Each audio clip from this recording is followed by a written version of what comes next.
ابھی آپ کو اپر دی لیے چلیں گے. بلاول بھٹو زرداری جلسے سے خطاب کر رہے ہیں. ارے بھٹو، واہ دیر واہ، آج آپ نے ہمارا دل جیت لیا ہے. ویسے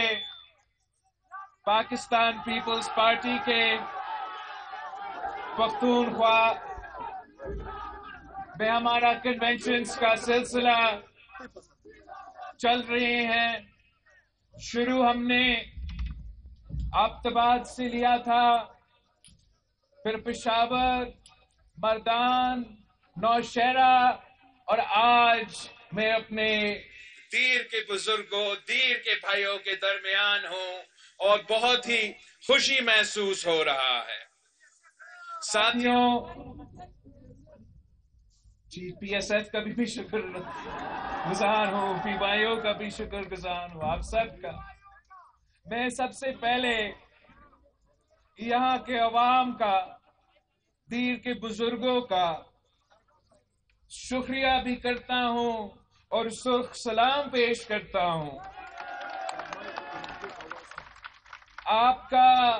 وفاداری کو میں سلام پیش کرتا ہوں. آپ قائد عوام شہید ذوالفقار علی بھٹو کے ساتھ تھے، آپ شہید محترمہ بے نظیر بھٹو کے ساتھ تھے، اور آج بھی آپ پاکستان پیپلز پارٹی کے ساتھ کھڑے ہیں، اس شہیدوں کے جماعت کے ساتھ کھڑے ہیں، اور میں آپ کا شکر گزار ہوں.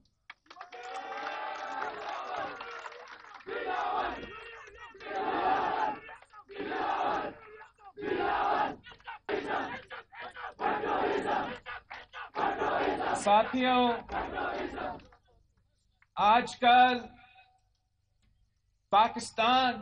پاکستان کے عوام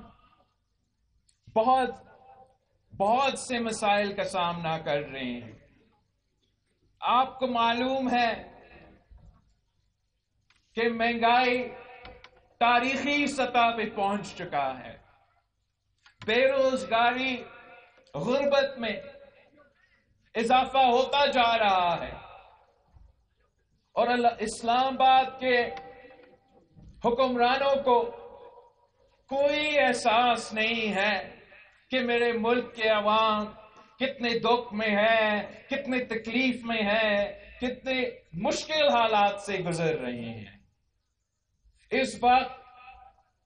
جو ملک کا سیاسی صورتحال ہے، جس تیزی سے نفرت کی سیاست کو، تقسیم کی سیاست کو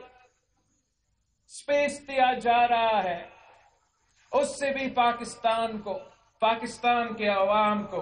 نقصان ہی نقصان ہو رہا ہے. مجھے نہیں معلوم کہ ہمارے جو بزرگ سیاستدان ہیں ان کا ارادے کیا ہے، مگر ان کی یہ جو نفرت کی سیاست ہے، یہ جو تقسیم کی سیاست ہے، یہ میرے عوام کو نقصان پہنچا رہے ہیں. میں سمجھتا ہوں کہ ہم سب پہ فرض ہے کہ جو سنگین مسائل ہے،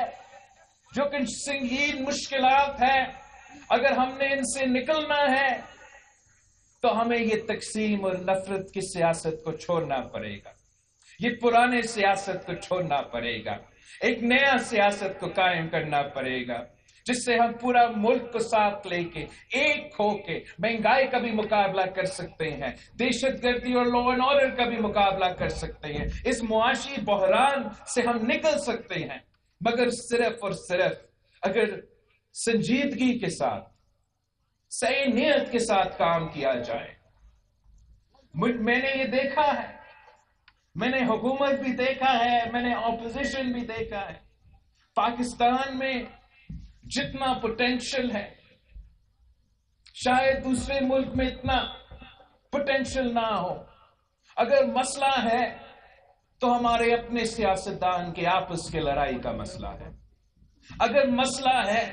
تو ہمارے بزرگ سیاستدانوں کا انا کا مسئلہ ہے، اگر مسئلہ ہے تو ہمارے پرانے سیاستدانوں کے پرانے سیاست کا مسئلہ ہے، وہ سیاسی مخالفت نہیں، وہ ذاتی دشمنی پہ اتر آئے ہیں۔ کسی بھی قوم میں، کسی بھی ریاست میں، کسی بھی معاشرے میں اختلاف رائے رکھنا ہر کسی کا حق ہونے چاہیے، مگر یہاں خاص طور پہ جو ہمارے پنجاب کے سیاستدان ہیں، جو ہمارے لاہور کے سیاستدان ہیں، ان کا سیاست کوئی ایسا ہے کہ یا میں کھیلوں گا یا میں کسی کو نہیں کھیلنے دوں گا، اور اس کا نقصان تو میرا نہیں ہو رہا ہے، ان کا نہیں ہو رہا ہے، اس کا نقصان آپ کا ہو رہا ہے، آپ کی صورت میں ہو رہا ہے کہ جب پی ڈی ایم کا حکومت بنا تو ہمارا ارادہ کیا تھا؟ ہم ان تمام لوگوں کے ساتھ کیوں ملے تھے؟ اس لیے ہم نے سمجھا تھا کہ ہم جو پاکستان کے 3-4 اہم مسئلے، ہمارا معاشی بحران، خارجہ سطح پہ بحران، سیاسی آئینی جمہوری بحران، معاشرے کے بحران، اس اتحاد سے ہم تمام مسائل کا مقابلہ کریں گے۔ اور شروع میں بہت ہی اچھا چلا، جمہوریت کو ہم نے جمہوری انداز سے اقتدار لیا، سارے ادارے نے بھی اعلان کیے کہ ہم اب سے نیوٹرل ہیں، ہم توبہ کرتے ہیں کہ پاکستان کی تاریخ میں ہم پہلے مداخلت کرتے تھے اور وہ برا تھا، اب آگے جا کے ایسا نہیں ہوگا۔ تو پیپلز پارٹی ہوتے ہوئے ہم نے اس بات کو ویلکم کی، اور ہم نے سمجھا کہ ہمارا اتحادی وہی ہے جو ووٹ کی عزت کی بات کرتے ہیں، جو پارلیمان کی عزت کی بات کرتے ہیں، جو جمہوریت کی عزت کی بات کرتے ہیں۔ ہم نے ان کے ساتھ اس لیے ملے تھے کہ پاکستان کو معاشی بحران سے نکالنا تھا، معیشت میں بہتری لانا تھا، مہنگائی کا مقابلہ کرنا تھا، مگر ایک کے بعد ایک وزیر خزانہ ہونے کے باوجود معاشی حالات بدتر ہوتے گئے۔ جہاں تک ہماری سیاسی سوچ تھا کہ یہ جمہوریت کو بحال کریں گے، یہ جمہوریت کی جو جدوجہد ہے، جو ہمارا اجتماعی جدوجہد ہے، اسی کے مطابق چلیں گے، مگر میں بھی مایوس ہوا اور اس ملک کے نوجوان بھی مایوس ہوا کہ یہ جو لوگ کہہ رہے تھے اس پہ ہم پورا نہیں اتر سکے۔ امید یہ ہے کہ فروری 8 پہ الیکشنز ہونے جا رہے ہیں انشاءاللہ تعالی۔ دیر کے عوام نے آج تو طے کر لیا ہے کہ دیر تو کم از کم الیکشن کے لیے تیار ہے۔ تو ہمارا الیکشن میں موقف اتنا ہی ہوگا کہ آپ اب تو آپ نے پی ٹی آئی کا بھی اصل چہرہ دیکھ لیا ہے، وہ جو تبدیلی کا نعرہ اٹھاتے ہیں انہوں نے تباہی کے علاوہ کچھ نہیں کیا۔ آپ نے اب مہنگائی لیگ کا بھی اصل چہرہ دیکھ لیا ہے، وہ شہر تو بلی نکل لیا ہے۔ اب آپ کو پاکستان پیپلز پارٹی کو موقع دینا پڑے گا، جیسے آپ نے قائد عوام شہید ذوالفقار علی بھٹو کو موقع دیا اور اس نے دیر کا، پختونخوا کا، پاکستان کا قسمت تبدیل کر دیا تھا۔ آپ نے شہید محترمہ بینظیر بھٹو کے ساتھ کیا، اور شہید محترمہ بینظیر بھٹو ایک نہتی لڑکی ہوتے ہوئے دو آمروں سے ٹکرائے۔ اگر شہید محترمہ بینظیر بھٹو کامیاب ہوئی، تاریخ حاصل کی، اپنے ملک کی خدمت کی، تو صرف اس لیے کہ میرے دیر کے بھائی ان کے ساتھ شانہ بشانہ کھڑے تھے۔ تو آج میں آپ کے پاس آیا ہوں، میں آپ سے ایک ہی موقع مانگتا ہوں۔ آپ مجھے ایک موقع دیں گے اور میں آپ کو دکھاؤں گا کہ کس طریقے سے انشاءاللہ تعالی ہم دیر کی قسمت بدل دیں گے، ہم پختونخوا کا قسمت بدل دیں گے، ہم پاکستان کا قسمت بدل دیں گے۔ قائد عوام شہید ذوالفقار علی بھٹو کہتا تھا کہ میرا ملک کے عوام کی قسمت میں یہ نہیں لکھا ہے کہ وہ ہمیشہ غریب ہی رہیں گے، اور ہم نے وہ قائد عوام کا نامکمل مشن کو مکمل کرنا ہے، اور اس کے لیے ایک ہی طریقہ ہے یہاں کے عوام کے لیے کہ ہمیں انشاءاللہ تعالی جو سابق ہمارا قبائلی علاقے فاٹا کے یا پاٹا کے، ان کو ایک اسپیشل سٹیٹس دینا پڑے گا۔ جو قائد عوام شہید ذوالفقار علی بھٹو نے ٹیکس ریلیف یہاں کے عوام کو کسٹمز ایکٹ کے مطابق دیے تھے، اس کو ہمیں پرماننٹ قرار دینا پڑے گا۔ ہمیں یہاں ایک ایسا ٹیکس فری زون بنانا پڑے گا جس سے ہم یہاں کی عوام کی ترقی کا بندوبست کریں۔ میں چاہ رہا ہوں کہ جس طریقے سے قائد عوام یہاں کے عوام سے محبت کرتا تھا، جس طریقے سے شہید محترمہ بینظیر بھٹو یہاں کی عوام سے محبت کرتی تھی، اس انداز سے یہاں اس قسم کی ترقی آج تک نہیں ہوا۔ انشاءاللہ تعالی میں اور آپ مل کے جدوجہد کریں گے، میں اور آپ مل کے محنت کریں گے، اور ہم اس علاقہ کو ایک ترقی یافتہ علاقہ بنائیں گے انشاءاللہ۔ ہمارا تو یہ تاریخ ہے، پیپلز پارٹی کی تاریخ ہے کہ ہم پسماندہ علاقے کی نمائندگی کرتے ہیں، ہم عام آدمی کی نمائندگی کرتے ہیں۔ جب پی پی کا حکومت ہوتا ہے تو وہ اشرافیہ کا حکومت نہیں ہوتا، وہ امیروں کا حکومت نہیں ہوتا، وہ پسماندہ علاقوں کا حکومت ہوتا ہے، وہ مزدوروں کا، کسانوں کا، میرے طالب علموں کا حکومت ہوتا ہے، وہ سفید پوش طبقہ کا حکومت ہوتا ہے، وہ محنت کشوں کا حکومت ہوتا ہے۔ یہ باقیوں کو آپ نے بکتا ہے، آپ نے ان کا حکومت دیکھا ہے کیا؟ چاہے نون لیگ کا حکومت ہو یا پی ٹی آئی کا حکومت ہو،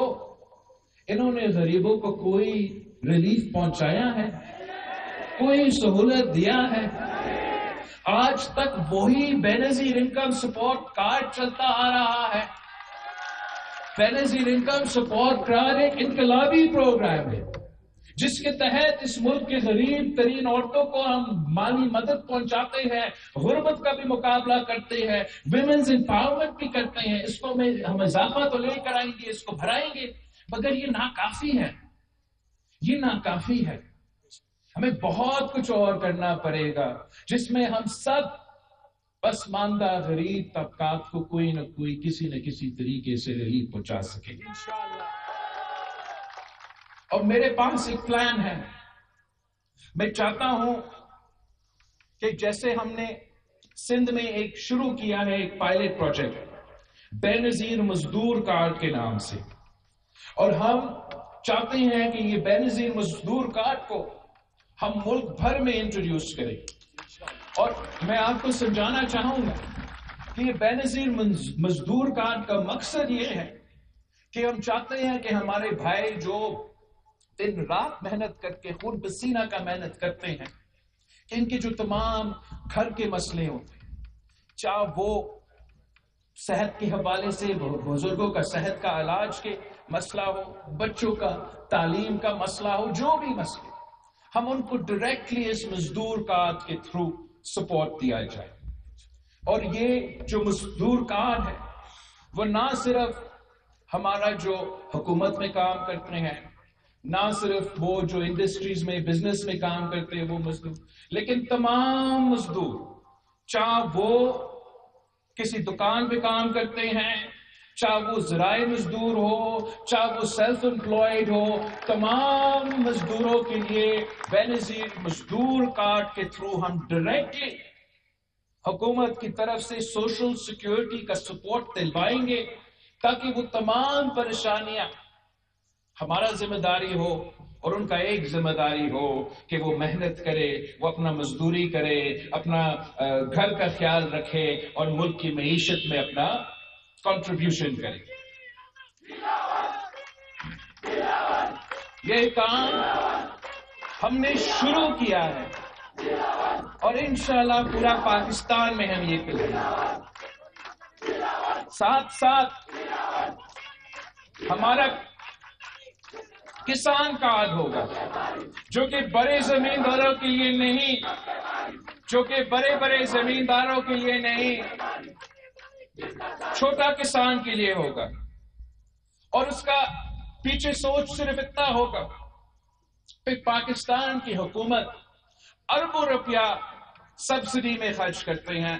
جس کا مقصد ہوتا ہے کہ ہمیں اپنے کسان کو سپورٹ کرنا ہے، مگر یہ سبسڈی جو ہے وہ ڈائریکٹلی یا ملک مالکان کے پاس جاتا ہے یا فرٹیلائزر کمپنی کے پاس جاتا ہے، اور ہمارا جو حالی ہے، ہمارا جو کسان ہے، ان کو اس کا فائدہ نہیں ہوتا۔ تو ہمارا سوچ یہ ہے کہ اگر کسان کارڈ ہوگا تو ان بڑے فیکٹریز اور ملز اور فرٹیلائزر کمپنیز کو سبسڈیز ملنے کے بجائے میرے کسان کا جیب میں ہم ڈائریکٹلی یہ انشاءاللہ تعالی مدد پہنچائیں گے۔ ہم نے جو صدر زرداری نے تاریخ رقم کیا، 18ویں ترمیم بھی پاس کروایا، NFC ایوارڈ بھی دی، تاکہ صوبوں کو اپنا حق ملے، اپنا وسائل کا مالکی ملے۔ تو آپ نے سنا ہوگا کہ ہمارے جو دوسری جماعتیں ہیں ان کا ارادہ ہے کہ یہ 18ویں ترمیم کو ختم کریں، ان کا ارادہ ہے کہ یہ NFC کا فارمولا تبدیل کریں، اور جو آپ کا پیسہ ہے، جو دیر کا عوام کا پیسہ ہے، جو صحت پہ خرچ ہونا چاہیے، جو تعلیم پہ خرچ ہونا چاہیے، اس کو وہ اسلام آباد میں لگانا چاہ رہے ہیں۔ تو اس کا کوئی خطرہ نہیں ہے، اس لیے وہ تو الیکشنز کو نہیں جیتیں گے، نہ ہی ان کو 2/3 اکثریت ملیں گی، مگر ہم انشاءاللہ تعالی الیکشن جیتیں گے، اور جیت کے جو ہے ہم صحیح معنوں میں جو 18ویں ترمیم ہے، جو NFC ایوارڈ ہے، اس پہ عمل درآمد کریں گے۔ اس لیے ہر کسی کو یہ نہیں معلوم، مگر ابھی تک پورا طریقے سے 18ویں ترمیم اور NFC ایوارڈ پہ عمل درآمد ہی نہیں ہوتا۔ آپ کا جو ہائر ایجوکیشن ہے وہ آج تک ڈیوالو نہیں ہوا ہے، آپ کا جو لیبر ہے، جو EOBI ہے، وہ آج تک ڈیوالو نہیں ہوا ہے۔ بہت سے ایسے وزارتیں ہیں جو اسلام آباد میں قائم ہے، کام ادھر ہونا چاہیے، نہ وہ خود کام کرتے ہیں، نہ وہ کسی اور کو کام کرنے دیتے۔ سالانہ وہ 100 ارب روپیہ ان وزارتیں پہ خرچ ہوتے ہیں جو وفاق میں ہونا ہی نہیں چاہیے۔ تو میرا یہ آپ سے وعدہ ہے، پاکستان کے عوام سے وعدہ ہے کہ ہم 18ویں ترمیم پہ صحیح طریقے سے صحیح معنوں پہ عمل درآمد کریں گے۔ تمام جو اسلام آباد میں وزارتیں ہیں جو کہ 18ویں ترمیم کے تحت نہیں ہونے چاہیے، ان کو بند کر دیں گے، ان کا بجٹ بھی بند کر دیں گے، اور وہ پیسہ وہ سالانہ 100 ارب روپیہ آپ پہ خرچ کریں گے، میرے دیر پہ عوام پہ خرچ کریں گے انشاءاللہ تعالی جو بھی آپ کا مطالبہ ہوگا۔ نجم الدین خان صاحب نے کہا کہ آپ کو 500 بیڈ کی ہاسپٹل کی ضرورت ہے، میں آپ سے وعدہ کرتا ہوں آپ پیپلز پارٹی کو جتوائے، بڑی اکثریت سے جتوائے، تو میں نہ صرف یہاں ایک 500 بیڈ کا ہاسپٹل، اور وہ بھی 6 مہینے کے اندر ہی اندر بناؤں گا،